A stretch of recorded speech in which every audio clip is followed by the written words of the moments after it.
Hi, I'm Ken Vandermark, and this is the Option Archive interview series we're doing Monday nights at 8 p.m. Central, care of the Experimental Sound Studio in Chicago. Tonight, I'm really, really thrilled to be talking to Joe McPhee, one of my heroes, one of my main inspirations, and an incredible person, amazing musician, and fantastic to work with. And tonight's conversation is going to begin. First of all, Joe, thanks for being here. It's great to see you. Well, thanks for having me, man. I wanted to talk a little bit. I mean, I've been lucky enough to be able to play with you over the years, and you've had a lot of impact on me going back to when I just started playing music, and might get to that a little bit later. But I wanted to talk a little bit about your ideas about collaboration, because a lot of the projects I've done with you have been with different kinds of musicians, different backgrounds, different people, and you've been doing this longer and have come up through lots of different other kinds of paths and stuff. And the conduit to that conversation is going to be the music of Susan Alcorn that we'll be listening during the music segments tonight. Susan did a solo show on the Option series a couple of years ago, which was phenomenal. And I was invited to play with you and Susan, and you had already played with her, I believe, on a project a few years ago, and that was recorded for the Astral Spirits label with Nate Cross. And I just wanted to know, if we could, just as a starting place, when you go into a project like that, like you knew Susan's work a little bit, you knew my work for sure. Do you have I wouldn't say like a plan, but the first thing we did was hit the studio. The very first thing we did wasn't a concert even. It was kind of like the first time you and I met, where we played in the studio. Well, we had met before, but the first work we did was in the studio before ever doing a concert.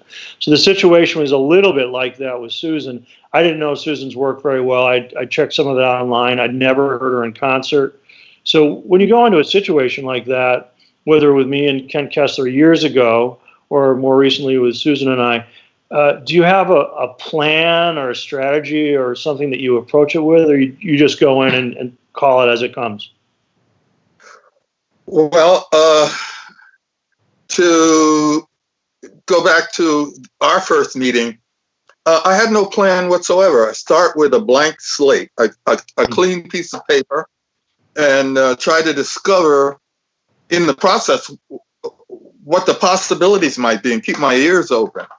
So I met Susan, for example, about 20 years ago. I had never heard her music, but we were invited to play in Texas, in Houston, and also in Austin, I think, under the auspices of Pauline Oliveros. Oh, wow. So, yeah, Susan and I played at a place in Austin called the Church of the Friendly Ghosts. Oh, yeah, I remember that place. Yeah. Yeah, it was kind of an amazing performance space. Yeah, and what I discovered was this extraordinary person who was a total orchestra. She made sounds like I had never heard before, but I'd been dreaming about for a long time. Yeah, so that's the way it opened up. That's the way it began. So you kind of take your skill sets, because you can do all. I mean, you're an amazing multi-instrumentalist, playing lots of saxophones, brass instruments. You use your voice, so you have this, this incredible range of things you can do, experiences you had over the years. You go into a situation like that with a new encounter with someone you're not really familiar with. And even though the music I'm sure you made with Susan on that first encounter, and certainly the three of us playing together, and then when you first played with Ken Kessler and I mean, your approach is similar, but what comes out is obviously going to be radically different by the collaboration. You're really not just bringing, I'm Joe McPhee, these are the things I do, and you just kind of place it against what's happening. You open up to what's there and adjust what you do to the specifics of that encounter. Am I right about that? Absolutely. That's exactly what happens. I don't come into it saying, I'm Joe McPhee and this is what I'm bringing. I'm saying, I'm coming into it to see what I can learn, what I can hear. I have no idea what's going to happen, what's going to unfold. And it begins to unfold like a flower opening up. And I just sort of go with it and add whatever I can and just try to keep my ears open.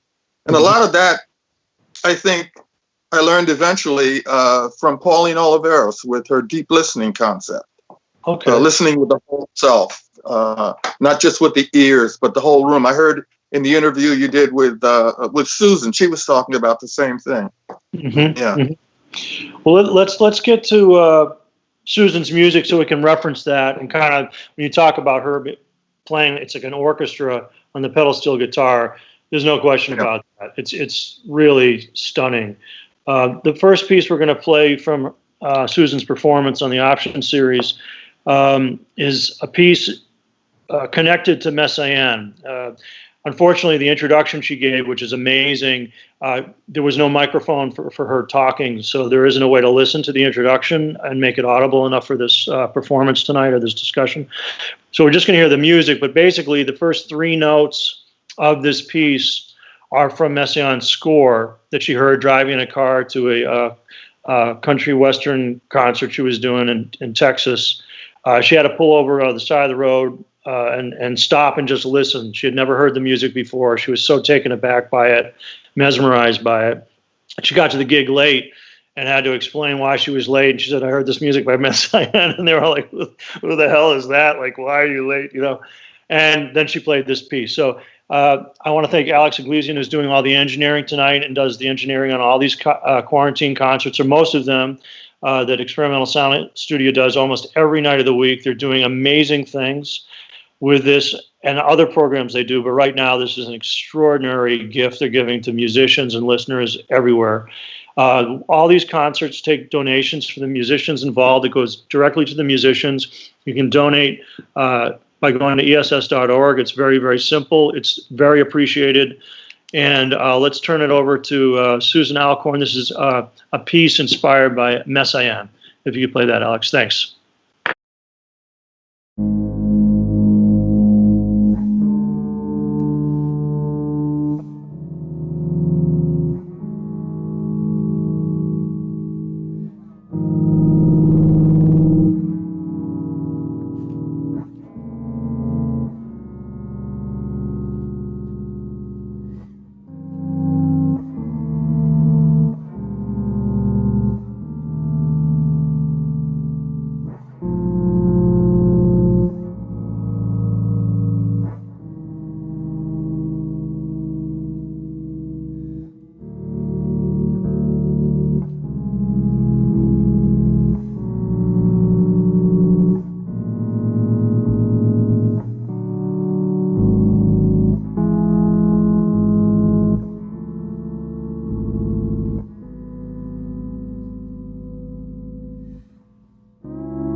Hi, I'm back with Joe McPhee tonight as a special guest on the Option Archive interview series.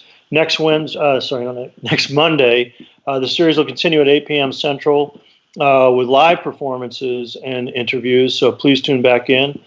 Joe, thanks again for being here. I'd like to let people know who are listening and watching this broadcast that if you've got questions for Joe about his work or ideas of any, let us know, and we'll try to bring them up during the course of our conversation tonight.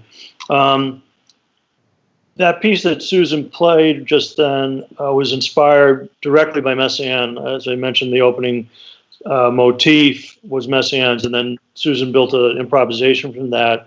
And clearly that piece, when she heard the original in a car on a highway and pulling over, it had a dramatic impact on her and her thinking about music. I wanted to see if there were some things like that, whether it was a specific concert or recording or a couple things like that that really altered your DNA from a creative standpoint. Joe.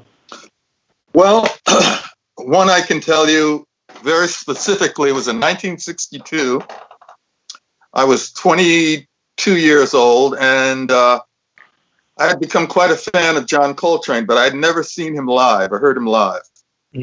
So I went to New York to the Village Gate, where the John Coltrane Classic Quartet was performing. And at that time, it wasn't called a Classic Quartet. It was the Quartet. It wasn't classic yet. It was. That came along later. And I was sitting there, and McCoy and Elvin and Jimmy Garrison came on stage.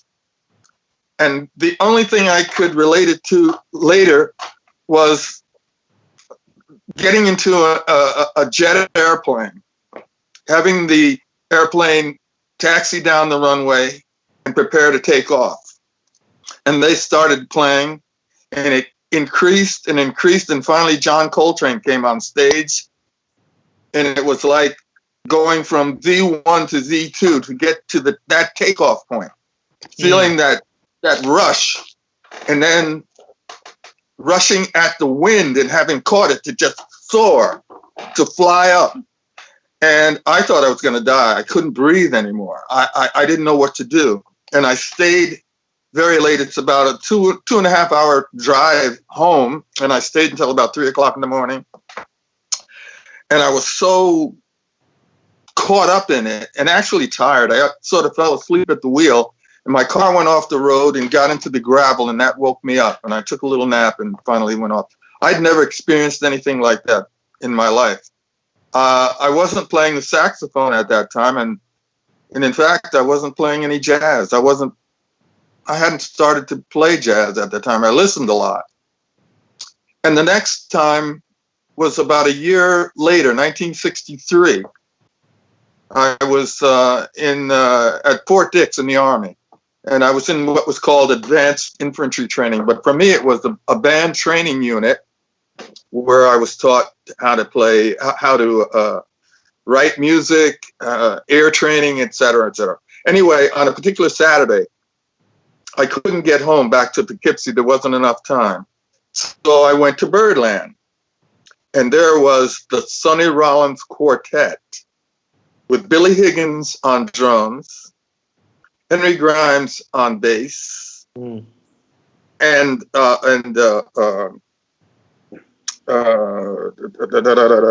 I mean? Don Cherry. Oh man, Cherry playing a pocket trumpet. I had never seen anything like that. Sonny Rollins wasn't on stage; he was standing behind some post someplace. I'd never heard any music like that before in my life, and I think there are some recordings. Now a box set, a rather incredible box set of that quartet. Yeah, I've got that. It's like stuff from the R-Man and Jazz sessions, but it's like other nights. It's completely mind-blowing.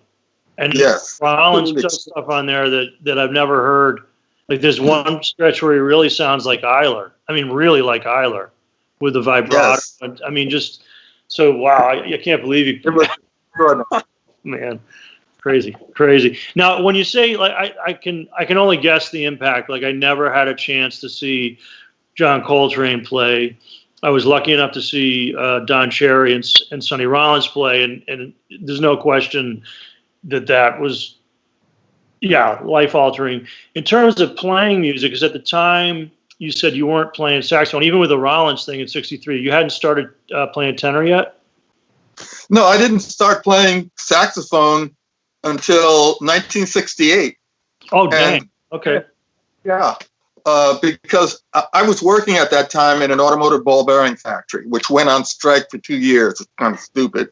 The people working there lost lots of money and so on. And I had nothing else to do except, walk on a picket line and learn how to play a tenor. That's how seriously, that's when you started, because you had this gap? Yeah. I borrowed a tenor from a friend. He told me he had a tenor in his closet. I said, well, I got this time. Let me try it. And I borrowed it. And about 2 days after I didn't know what the hell I was doing. And I had heard Albert Ayler at that time. Had I heard Albert Ayler? Yes, I had heard Albert Ayler. And so I went to one of the bars where they used to have jam sessions, and I took the tenor. And needless to say, the guys there who I knew, and they let me play my trumpet when I went to the jam session, but I came with the tenor, and they pulled me aside and they said, listen, man, this is our gig. We can't have this going on, okay? I don't know what that is, but don't come back with that thing. Oh, man. So I didn't come back, but I would go every Sunday, and I'd wear a mechanic's coveralls, a white shirt, a bow tie, and big sunglasses, and I'd sit in the front row in front. They didn't know if I had it or not, but I never took the tenor back. Wow. Until that was in March of 1968. By September, well, I practiced a little bit. I gave my first concert on the tenor. And a year after that time they threw me out, I made my first recording, Underground Railroad. Now, just out of curiosity, was there a rejection? Did that push you to want to learn faster, or were you just totally indifferent to it? And you were like, I'm just doing this. I want to do it. Of course, they were absolutely right. I had no business doing that. I had more nerve than brain. So I thought, well, I'm going to play this instrument. I loved it. Albert Ayler had completely turned me around. Mm-hmm. And I said, that's the direction I want to go. Yeah. Well, that's incredible. And how long, because, lots of times people don't know the working background, let's say the day job background of many, many musicians, who weren't able to survive playing the music they wanted to play. Sometimes throughout their entire life, they had another job to help pay the bills. When you were working at this automotive ball bearing factory, how long were you still working there after let's say you became, quote unquote, you made this recording, you're out doing concerts on the tenor. We'll just use that like 1968 roughly as the date. How much longer did you have this day job after the strike ended, working in this factory? I worked there until 1981, actually. And at that time, I met Werner Erlinger, who he didn't have a record label. He was just a big fan of the music. And by that time, I had made a recording for CJR, Craig Johnson.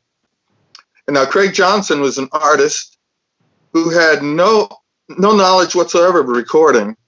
But we met over Balkan Sobrani pipe tobacco. I was in a bar one night, a bar that I'd never been in before, and I was smoking this pipe so I would look older than I was, so I wouldn't get thrown out of there too. And this guy said to me, that's Balkan Sobrani pipe tobacco. And I said, well, how do you know? He said, because I smoke the same thing.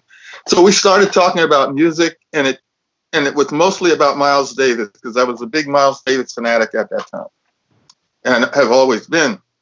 And he found out that I was playing music. I invited him to some concert at a YMCA or something. And he said, would you be interested in making a solo recording? I said, no, nobody would want to hear that.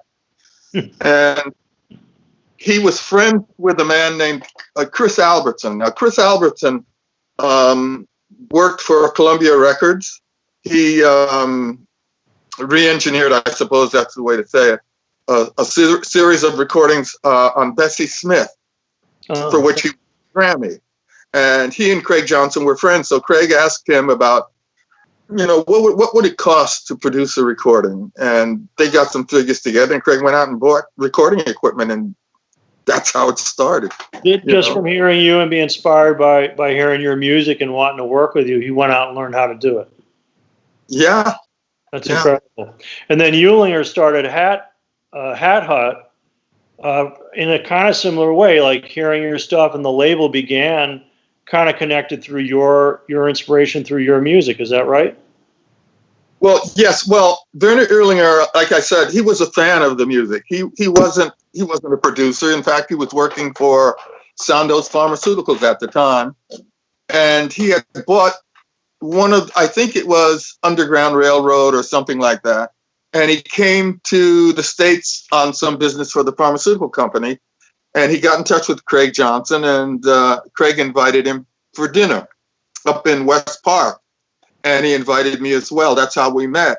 And at that time, I had been teaching at Vassar College in the Black Studies program, a course called A Revolution in Sound. And one of the things we did, we made a recording for one of my classes, which became Nation Time.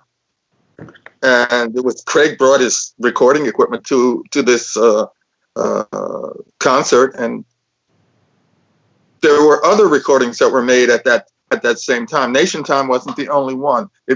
Another one was Black Magic Man, which eventually Werner Erlinger produced. But we had this material, but we didn't have the money to put it out and didn't know what we were going to do with it. And so the first recording for Werner Erlinger was Black Magic Man, before he even had a label. I think before Hat Hut even became a label. And that's how that started. Wow, that's incredible. That's incredible. Just out of curiosity, do you have a recollection or a copy of the syllabus to that class you taught, Revolution in Sound? No, I don't. Fascinating to know, like, could you describe the kinds of things you were teaching in that? That would be. Yeah, it was basically a music appreciation, trying to bring students. Vassar had a Black Studies program at that time, for which I was invited. They wanted to have an off-campus kind of a situation, and it was more music appreciation. I was trying to introduce students to music beyond Dixieland and whatever. So I got a lot of flack about that at first, not from the students, but from some of the advisors at the school. There was one man in particular, one of the professors there, who was very curious, and he'd come around. He'd never heard anything like Coltrane or Ornette Coleman or Eric Dolph or anything like that. And he became very much more interested in that, and we became quite good friends. And this was from 1969 to 1971. But in 1970, just a few days ago, was the 50th anniversary of the Kent State shootings. And that happened while my classes were going on. So, in fact, at the end of that semester, everything was sort of canceled. And I mean, students were allowed to just go up and do whatever they wanted. And it was pretty much the end of that period for me. Wow. But I think the program still goes on at Vassar now. Mm-hmm. So basically, you were bringing students music that was almost exactly contemporary. When you talk about Coltrane, you talk about Ornette. I mean, they were making that music. You're, like, within a couple of years of those developments, you were presenting that music right away, which would be like someone in a course now, and I don't know, presenting the work of like Sylvie Crevassier, Nate Woolley, and pick other people that are out there playing their music right now, and that was the curriculum. It wasn't something from like 30 years ago. No. That's kind of incredible that you were given that platform and bringing that music to people that early and talking about it in a serious way. Even if it's a music appreciation course, the appreciation is this is as artful as earlier periods of this history, and it's just as significant. So that's incredible. That's incredible. Yeah. At the same time, I have to tell you that there are some recordings which John Corbett has produced, at Vassar College that were made at the time of that course, because I took musicians who I knew from Poughkeepsie, the guys I had been playing with, and brought them to the school to have live music in the moment, music that I was getting from Coltrane, from Archie Shepp, from Ornette, from Sun Ra, from everybody, bringing it there to the students live. You know, we couldn't always go to New York City, but we did this. So, yeah. So bringing it to them like that. As the live experience, like just from what you said earlier, seeing Coltrane and his group, seeing Sonny Rollins with Don Cherry, Henry Grimes, who passed recently, and Billy Higgins. I mean, to see that impact was in the live experience, which is so dramatic compared to recordings. At least for me, the live experience is the thing that's been the game changer. Speaking of live things, we're going to go back to listen to a clip of Susan Alcorn performing live. This is the Option Archive live interview segment of our series. Next Monday night, it's going to go to live performances with live interviews. I'm talking to Joe McPhee. I'd like to thank Experimental Sound Studio for doing the quarantine concerts. They're bringing live performances to people everywhere. If you can make a donation, please do. All the money goes to the musicians. Just go to ess.org. If you got questions for Joe, send them now, and we'll try to get to those during the course of this conversation over the next half hour, 45 minutes. This next piece is a composition of Astor Piazzolla's that Susan does. It's a beautiful rendition. And I was curious, you know, a lot of the musicians I work with, if they deal with, like, let's say the history of jazz music or improvised music and apply their own approaches to that, many of them are highly influenced by other kinds of styles, aesthetics, genres of music. Like Paul Nilsson Love, for example, who we both play with a lot, is very, very influenced now by music from Brazil. Or I'm super interested in funk music from the States, for example.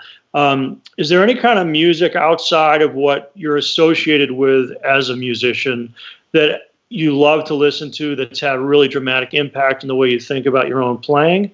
Something like this piece that we're going to listen to of Susan's coming up from Piazzolla. Well, yes. Early on, 1975, as a matter of fact, I was introduced to an extraordinary musician from France, Raymond Bonny, a guitarist who was very much influenced by Django Reinhardt, but at the same time influenced by Cecil Taylor and Albert Ayler, and Little Richard, of all people, who just passed away. Wow. All of these things put together, Raymond Bonny is an extraordinary musician, and we became friends. We've been friends ever since that time.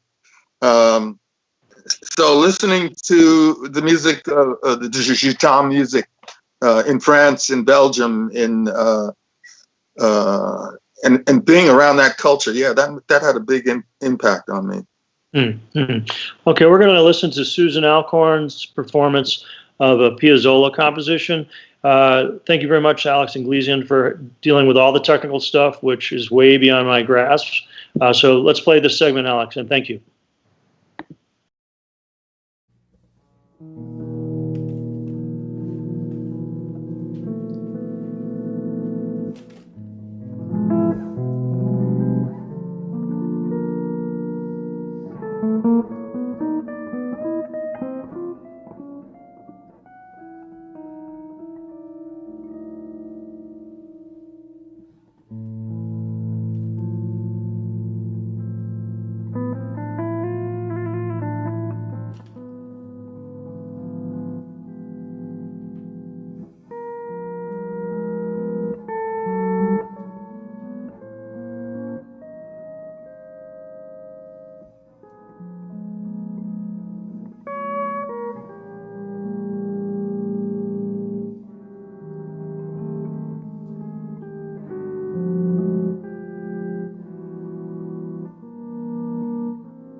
Hi, everybody. Ken Vandermark, and I'm having the pleasure of talking to Joe McPhee tonight.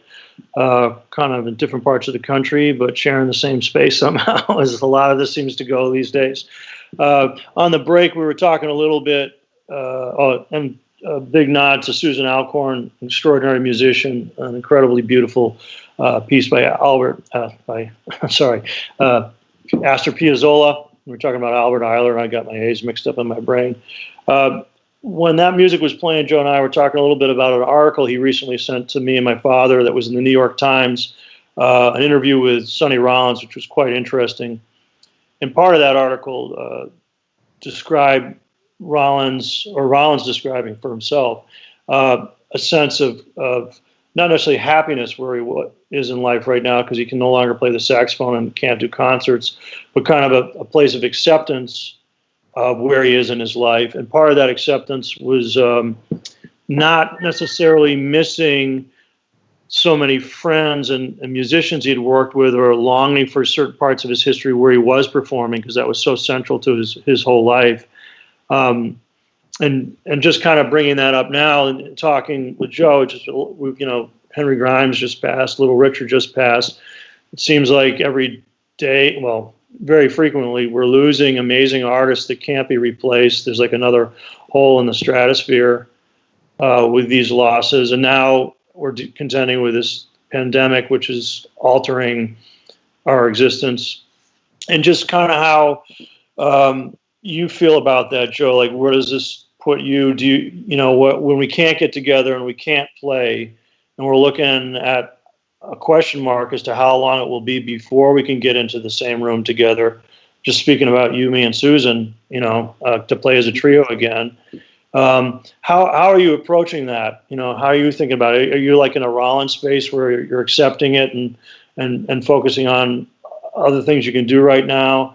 Or do you long for opportunities? I mean, you work with Trio X for so long. It's been a while since obviously you could work with that group. Trio X was extraordinarily important in my life because it was one of the longest running ensembles that I had been involved with, other than the trio with Raymond Bonny and Andre Jaume. Those were the two longest. And now, of course, Survival Unit 3. And the Survival Unit itself, just that name, that title, has an extraordinarily important meaning to me right now. Mm-hmm. I think about those things. I hadn't given much thought to it before. It's just like I get up and I put on my pants and put my feet in my shoes and walk on and see what happens. Take one step after another and see whatever happens. And then last June, I was diagnosed with a bacterial periodontal infection, which caused me to have all of my teeth removed, which was mind-boggling. I was going insane about that. Would I ever be able to play the saxophone again? Would I be able to play the trumpet? Would I be able to do any of those things? And of course, you were on that concert with me in Germany, like 2 weeks after I had that done. I don't know how that happened. Yeah. But we managed to. It was extraordinarily painful. And I thought, no, it's gone. And still to this day, I've not been able to play the trumpet in a year. And I may never get it back. I don't know. I'm going to try. Yeah. I have a trombone. The arm is different. I'm going to try. I've got to try something else. Maybe I'll play the synthesizer. I don't know. Something else will happen. I'm not going to give up on it. I miss the interaction with an audience. This is extraordinarily difficult. Virtual concerts are amazing. And playing solo is amazing. And it's something I've got to learn. It's a learning curve for me. So how it goes. Mm-hmm. You said that you're able to get the Sopranos coming back now, and you've been able to, because like we played just a couple weeks after that surgery, and I couldn't believe the whole thing was so surreal on some level. I had just finished about a month of being on tour. It was the last gig before going home. You would come to Germany from New York via Casablanca to like in this insane route of flying. And then we're having the same. I mean, I just, and you'd just gone through all the surgery. And I'm not saying this because I'm talking to you now. Fred Lomberg Holm was on that gig. John Edwards, Klaus Kugel was on that show. And I have to say, I think all of us, and I'm not trying to flatter you, but it was awe-inspiring that with the limitations you were faced with, which I can't even imagine dealing with, the travel, like that travel, getting basically off the plane and then doing this concert, that we were actually, and it was like this weird outdoor, like quasi Oktoberfest beer festival. I mean, it was just the weirdest gig anyway. And you made music happen. Like, it was a beautiful concert. Like, they wanted to release it as a record and stuff. I mean, it was and that being around that and seeing you do that under like the worst conditions possible.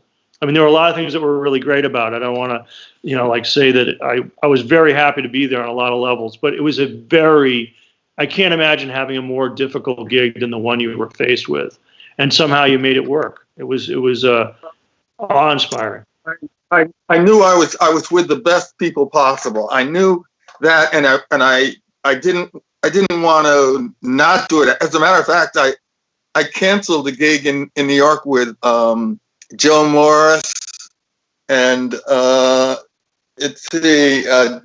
Jamie Saft and Charles Downs to do that gig. It was something that had to be done. If I didn't do it, I don't know if I would be able to go on and do anything else. It wasn't easy, and I'd never want to do it again. But that's what happened. Wow. Well, it was an honor to get to do that performance, and all the other times playing with you too. It's always extraordinary. So thanks, Joe. I'm going to go to some questions that have come in during our talk and the performances. The segments that we've been listening to is Susan Alcorn, who Joe and I were lucky enough to record with on a record on Astral Spirits. And we performed in Austin at the festival organized by Ingeborg Hockerflatten. And the question is from Fizgert. What led to arranging and recording traditionals with Trio X? You were talking about Trio X just a second ago. I thought this was pertinent. I'll tell you how Trio X started. I didn't have a band at the time. This was about 1996, 97. And I got a telephone call, and there was a guy on there saying, hello, my name is Dominic Duval. I'm a bass player. I want to be your bass player. And I said, well, that's great, but I don't have a band, so that's not going to happen. And he said, well, there's a guy sitting next to me. He's a drummer, so I guess he's got a band. I said, no, I don't have a band, but I'll call you if something comes up. And John Sved called me, and he said, listen, the 23rd of September is John Coltrane's birthday. I think it was going to be his 70th birthday. He said, I'd like to put something together at the Knitting Factory. And could you get a band together? I said, bass player, drummer, and I knew another saxophone player, Joe Giardulo. So I called him. I said, okay, so we went and we played. And that was before Trio X. And the next year, I was invited to present a trio at the Vision Festival called Dominic and Jay. And we started out at the Joe McPhee Trio, but I never liked that Joe McPhee Trio kind of thing. So we went directly from that concert up to Cadence, and we made a recording the next day. We woke up after driving all night, and we didn't have a name, and nobody wrote about us. There were no critiques, except one guy blogged, and who the hell ever knew what a blogger was? And he said, well, they weren't bad, but we'll probably never hear from them again. So we said, X. We just took the name X. It wasn't political. It was because nobody will ever hear from us again. So X will mark the spot. Mm-hmm. We played, we never rehearsed. Trio X never rehearsed. We only played music that popped into our heads that we all knew. And so all of that material that we did overall, and there's a lot of stuff, just came about because we thought of it and we just did it. Mm-hmm. We got, in fact, opportunity to play with you with DKV one time in Rochester on the same bill. Yeah, we had a double bill. That's right. Right. That was a great night. That was the only time we'd ever played together. And I was hoping that we could repeat that at some point, but it was never to be, unfortunately. And I don't think that was recorded that night. No, it's one of those that went out into the air, like Eric Dolphy said, you know. So, the question was about arranging and recording traditionals. Is there a specific record that focuses on traditional pieces? Like I'm thinking of like hymns or something like that. I don't know the recording, and I'm not sure about the question because it's not mine. Well, we recorded music from Paul Robeson. Oh, okay. Which was, you know, I did some research on Paul Robeson's music and his life and so forth, and events that took place, like what happened in Peekskill and that sort of thing. That was specific.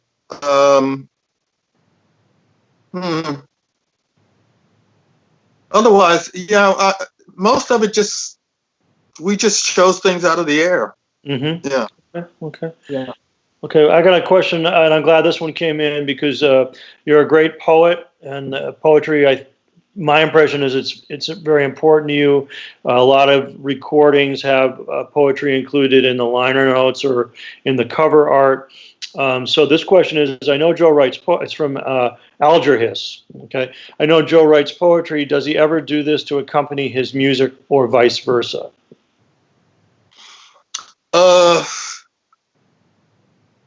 I can read something that wasn't written specifically to accompany the music, but it was I offered it for this recording that you and Susan and I did. Mm-hmm. And it was because this was 2 years ago, I think 2018, when children were being captured, and I have to say that captured at the border and thrown into cages. And this particular piece seemed appropriate for me, so I'll read it. Oh, great. It's called Less. And I was thinking about these young children coming north through Central America up to the Mexican border on a promise of freedom, and then having it dashed when they got there. And so this title, Invitation to a Dream, I could imagine their parents giving them this great dream of freedom and a better life, and then having it dashed. The title, Invitation to a Dream, by the way, I borrowed from Raymond Bonny. But anyway, this is called Less Than Zero. Clouded reflections, broken dreams, nightmare creatures flying. How could this happen? What does it mean with empty echoes fading? Tomorrow, yes. Tomorrow, no. Do we stay or do we go? Tomorrow, yes. Tomorrow, no. Do we stay or do we go? Touch the sunrise, taste the night, feel the children crying. Dusty photos, fields of grass with precious flowers dying. Tomorrow, yes. Tomorrow, no. Do we stay or do we go? Tomorrow, yes. Tomorrow, no. Do we stay or do we go? And I was thinking about this, and it sort of suddenly occurred to me, this is kind of a metaphor for this moment that we're going through.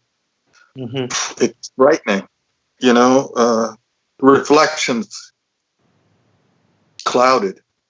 What will tomorrow be? We'll be here. Mm-hmm.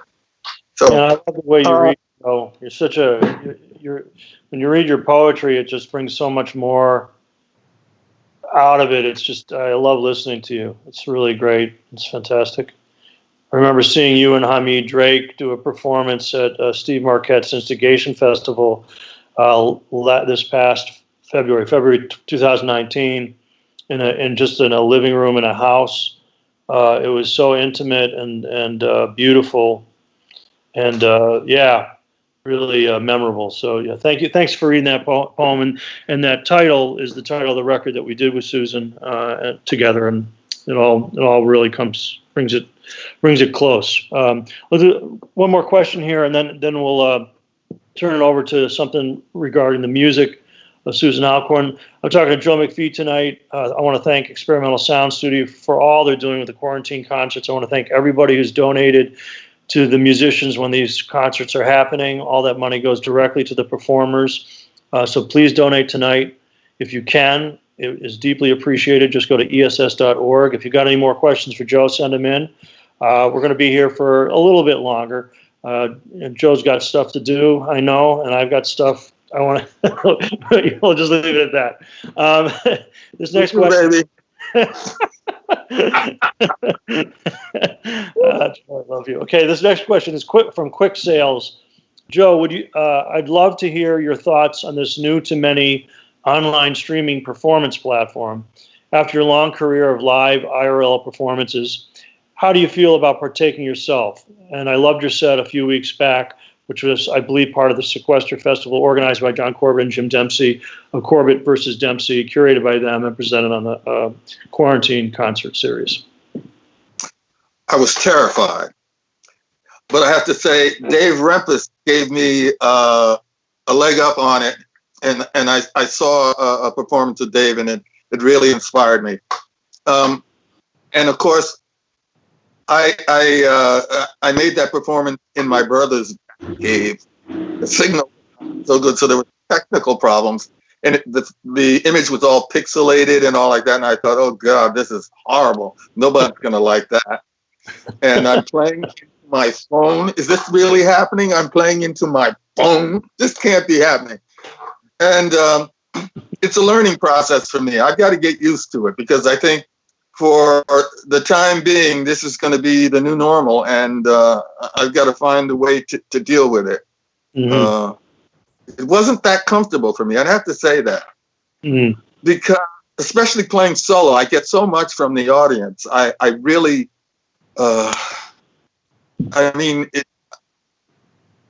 give so much, and I can feel it, and I really miss that. I miss that it's not coming out of my phone. Speaking with you here is quite a different experience. I didn't know what it was going to be like. It's not so uncomfortable. Well, that's good. I'm glad it wasn't more uncomfortable. That would have been terrible. Yeah, I mean, that's the thing, is like, okay, at least, we're kind of having this quasi phone call, but we can see each other. You get the visual input. And, for me that night too, playing, I mean, I was surprised that the platform that ESS is working with, and other people are working with this Twitch platform too. Before I played, I followed all the other concerts, and I was surprised at how having this chat group where people are like commenting, asking questions, having input, recognize each other. It doesn't replace a regular concert for sure, but the social aspect was there. And that was different for me than just watching a screen and someone playing and then signing off. There was like a interactive element, which is what happens at concerts. There's interaction with the musicians, the members of the audience with each other, and then back and forth before and after the shows. And that social thing is crucial to my existence. And there's no question about it. So when I played into my phone too, like you did, I was aware of the presence of those people on the other side of that. And the enthusiasm that the listeners had and other musicians playing had for what was taking place, I could carry that into this performance that I did. But there's no question that it was not nearly as impactful as having an audience in front of you. But it's a step toward that. And if this is going to be the new normal for a while, at least there's something interactive happening and social happening. So I think that ESS has been really ingenious in developing this and trying to improve on things, get the technical stuff better, because it's tricky. I'm not technical either. I have a hard enough time with the instruments. The rest of it's like above my head. But we're going to go to another one last segment of music from Susan Alcorn, who performed on the Options series a couple years ago. Again, next Monday, the 18th, we're going to go to live performance and interview platform with the Options series every Monday as part of the quarantine concerts that Experimental Sound Studio are doing. The piece that it's kind of like two pieces together that Susan did. It's Naima, John Coltrane's composition, which leads into Ornette Coleman's Broken Shadows. And earlier in our talk, Joe, you talked about the impact that John Coltrane had on you and seeing him live. Before we hear this piece, I was wondering, you've talked to me about some of your encounters with Ornette. Is there one that comes to mind now that you'd like to talk about before we hear this piece by Susan? Yes, one very, very important one. In 1967, I was invited to record with Clifford Thornton, and Clifford had gotten a rehearsal studio on Barrow Street in New York.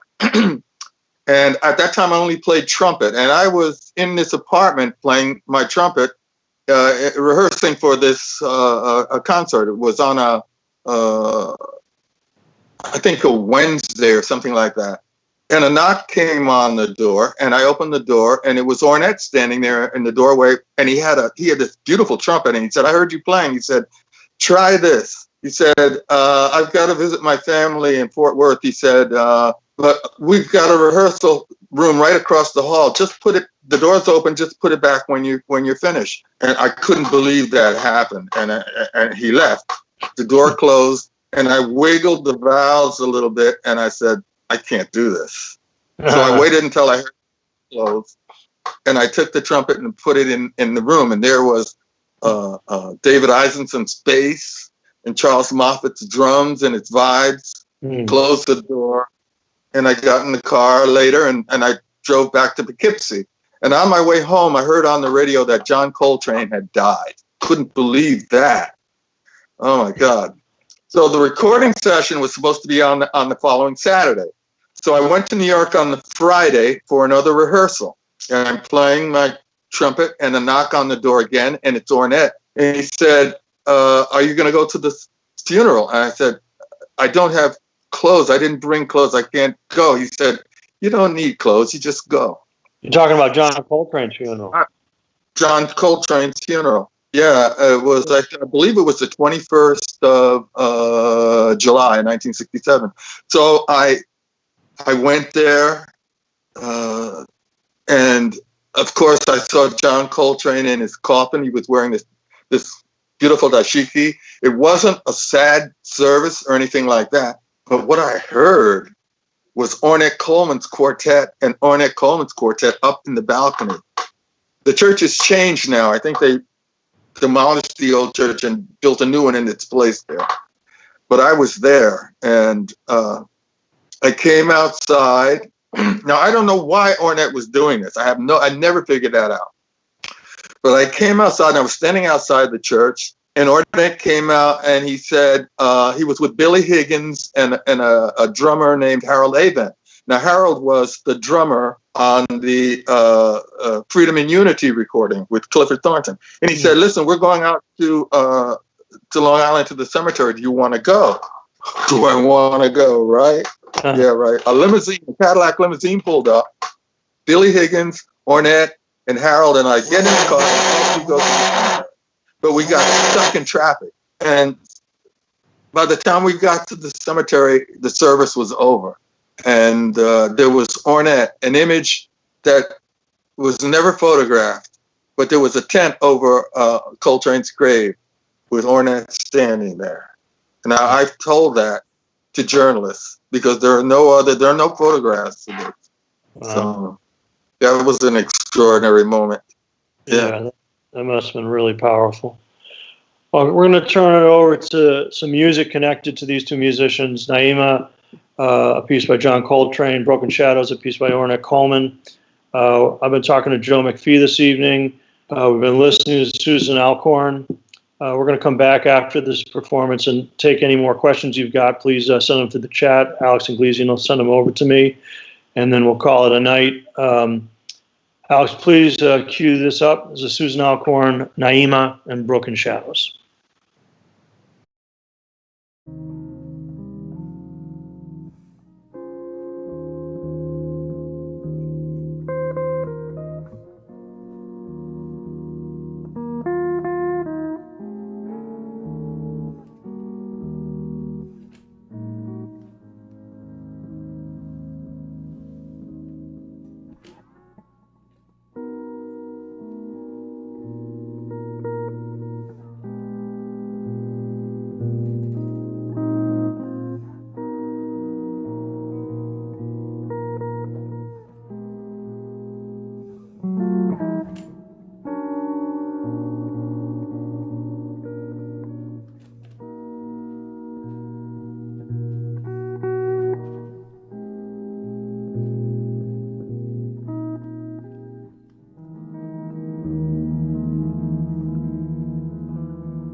Hi, everybody. I'm going to be concluding my discussion with Joe McPhee. It's been a real pleasure, Joe. I'm so happy to see you and get to talk to you. As always, it's amazing. You're filled Same with. here, Ken. You're a walking. Same. Do it again sometime. Yeah, we got to do this again. Exactly. Yeah, I want to do it in person next time. Definitely. I'll definitely want to do that. We've been listening to the music of Susan Alcorn. This is the Option Series. It's every Monday night at 8 p.m. Central Time. Please tune in whenever you can. Next week, we're going to go with a live performance and interview and continue doing that throughout the rest of the season, which is going to go to the end of October. So definitely listen to all the quarantine concerts that ESS is doing. I want to thank everybody at Experimental Sound Studio. A big shout out to Alex Inglesian for all his help on the option shows. He's doing all the engineering. He's doing all the engineering on these quarantine concerts. It's just extraordinary what's happening. I want to thank all the musicians making music right now, getting it to people, all the people facilitating that. We need it. It's definitely appreciated. And if you appreciate it and can, please donate. The money that you give to the quarantine concerts goes directly to the musicians involved that night. And it's deeply needed, deeply appreciated in this time without any regular concerts or tours happening for the foreseeable future right now. So in conclusion, there's two questions here, Joe, and then I'll let you enjoy the rest of your evening. Oh, I got three now, so we got to hurry up. The first question is from Raf Vertison. Is your poetry available for purchase? Has any of it been published, Joe? Not yet. There's a plan to do a book with Peter Brotzmann doing the artwork. We've been working on this for a while. Now Peter's got some time because, he's been so busy and running around the world. I'm going to get on his case about this. So I hope at some point it will come to be. Well, maybe now's the time because he's not going to be running around the world for a little while. He's going to be busy at home. So, yeah, he can maybe work on it. I got a question from Mr. John Corbett. Could Joe talk a little bit about his decision to stop playing composed music in favor, for the most part, of free improvising? I think it began probably about more or less about 1981 or so when I met Pauline Oliveros. I was invited to New Music America in San Francisco in 1981, and Pauline saved my life. I was walking through the airport in San Francisco, and the strap on my tenor case broke, and the case fell to the floor in the airport. And when I got to the concert, the sound technician said, "You got 25 minutes for the sound check. We don't have time to screw around." And I went to play my horn, and it wouldn't play. And I was terrified. And Pauline saw what was going on. And she said, "Don't worry." She got me to a repair place, and I was able to make that concert. And then I found out that she lived not very far away from me. So her improvisations and really opened the door for me to not be afraid to just go out and make things up, as it were, and see where the road would take me. I haven't stopped playing composed music, and with this time that we have now, I'm going to write some more things. But I never wanted to repeat things. I wanted it to be like sex, fresh each time. Someone said that to me. I don't know. Don't take too much for that. Hey, John, here's this scotch, baby. Thanks so much, Ken. It's been so much fun. I've enjoyed it. It's been a pleasure. And take care. And if you can donate, go to ess.org and put some nickels down. Thank you, Joe McPhee. Thanks to Susan Alcorn. Looking forward to the next time the three of us get together. Take care, Joe. It's been beautiful. Have a great night. Take care, Ken.